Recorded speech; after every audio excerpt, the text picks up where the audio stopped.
welcome. Thank you. As you know, as I observed at your confirmation hearing, you had built a long record on the Federal Court of Appeals and a reputation of being relatively nonpartisan. And so I had hopes that your tenure as Attorney General would continue that record. I have to say I'm deeply disappointed in what the last 2 years have shown.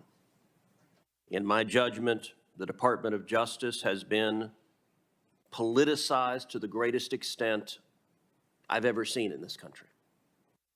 And it has done a discredit to the Department of Justice, to the FBI, and to the administration of law in this country. Let me start with a simple question.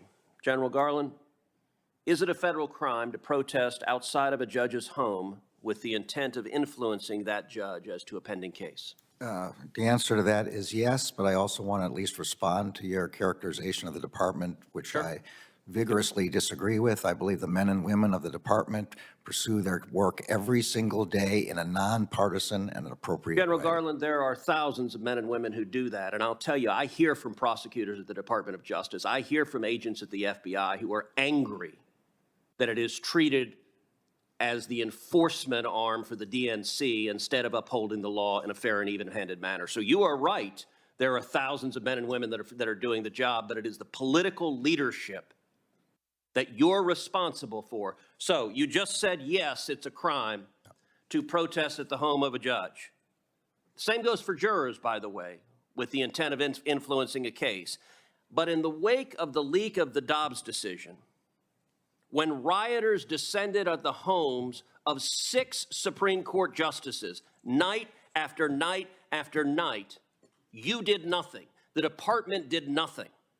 When extremist groups like Ruth Sent Us and Jane's Revenge openly organized campaigns of harassment at the homes of justices, you sat on your hands. When these same groups posted online information about where the justices worship, or their home addresses, or where their kids went to school, you again sat on your hands and did nothing.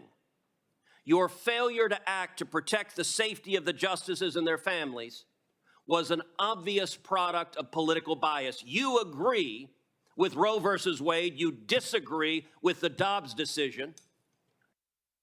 And the Department of Justice under this president was perfectly happy to refuse to enforce the law and allow threats of violence. And as you know, those threats finally materialized with Nicholas Roski, a 26-year-old man from California who traveled across the country, was arrested outside the home of Justice Kavanaugh, armed with a handgun, a knife, and burglary tools. And he said he came there to kill Justice Kavanaugh because he was enraged by the leaked opinion.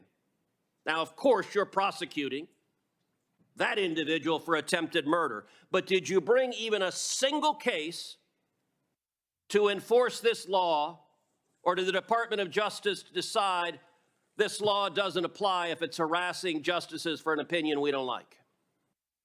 When the Dobbs draft was leaked, I did something no Attorney General in the history of the department had ever done before. For the first time in history, I ordered United States Marshals 24/7 to defend every residence of every justice. Well, Garland, as a judge, you're familiar with asking counsel to answer a question. I am answering. Has the Department of Justice enforced this statute? Have you brought a single case against any of these protesters threatening the justices under 18 U.S.C. Section 1507? Have you brought even one? Senator, you asked me whether I sat on my hands, and quite the opposite. I sent 70 United States Marshals. Let me try again. To defend. And has the Department of Justice brought even a single case under this statute? It's a yes/no question. It's not a give a speech on the other things you did. The job of the United States Marshals is to defend the lives of the answer is no. Is to defend the lives of the justices, and that's their number one priority. They have. Why are you unwilling to say no? The answer is no. You know it's no. I know it's no. Everyone in this hearing room knows it's no. You're not willing to answer a question. Have you brought a case under this statute? Yes or no? As far as I know, we haven't, and what we have done is defended the lives of the justices with over 70 U.S. Marshals. How do you decide which criminal statutes the DOJ enforces and which one it doesn't? The United States Marshals know that they have full authority. I recognize you want to give a separate speech. No, I don't want to give How do you decide which statutes you you enforce and which ones you don't. The marshals on scene make that determination in light of the priority of The defense. marshals do not make a determination over whether to prosecute. You, the attorney general, make a determination, and you spent 20 years as a judge, and you're perfectly content with justices being afraid for their children's lives, and you did nothing to prosecute it. Let's shift to another area. Can I answer the question?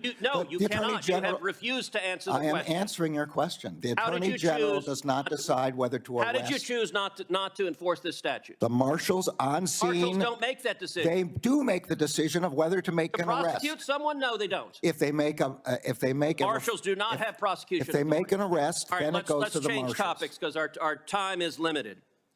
We've also seen across the country violent attacks at crisis pregnancy centers by similar left-wing terrorist groups, including one graffiti of a firebomb building said, "Jane was here."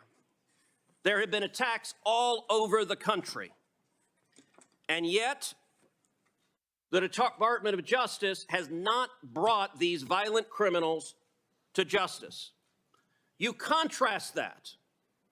If you're a violent criminal and you attack a crisis pregnancy center, that is not a priority in the Biden Department of Justice. Contrast that to Mark Houck, who's a pro-life activist. He's a sidewalk counselor. And he had an altercation with someone who allegedly interfered with his son's personal space and threatened his son, and he pushed him. Now, in an ordinary world, pushing someone would be maybe a simple misdemeanor assault, but not under the Biden Department of Justice. If you're a pro-life activist, what can you expect? Well, in this instance, according to Mr. Houck's wife, 24 agents clad in body armor and ballistic helmets and shields and a battering ram showed up at his house pointing rifles at his family.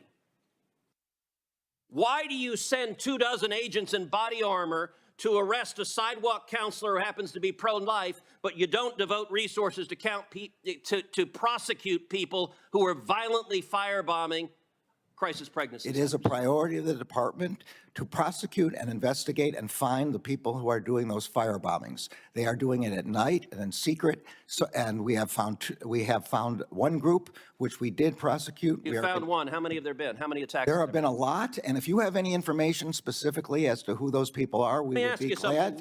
We would be glad to have that. Did you personally authorize 20 agents going to Mr. Houck's house? And he offered to turn himself in through counsel, but you didn't want that. The Department of Justice wanted to make a show of it. Did you personally authorize it? And do you want to apologize to Mrs. Houck and her 7 children for being terrorized? The decisions about how to do that are made at the level of the FBI agents on scene. Did you know about it?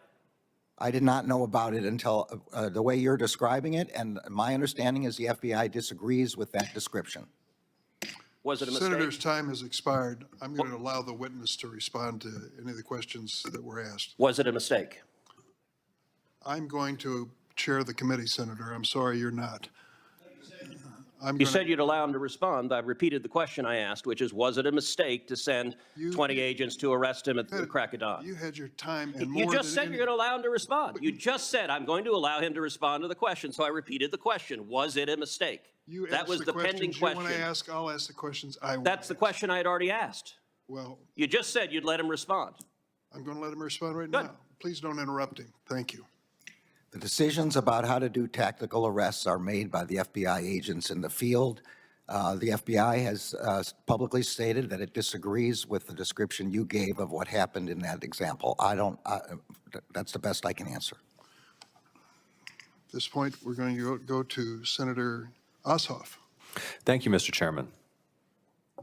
Attorney General, good morning. Last year with Senator Grassley, I introduced and passed into law bipartisan legislation that requires DOJ and the Bureau of Prisons to strengthen and upgrade security systems at BOP facilities across the country. This includes the closed-circuit camera systems, public address systems, intercom systems.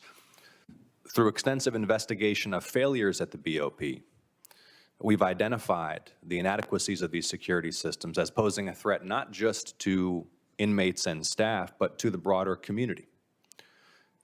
This implicates public safety.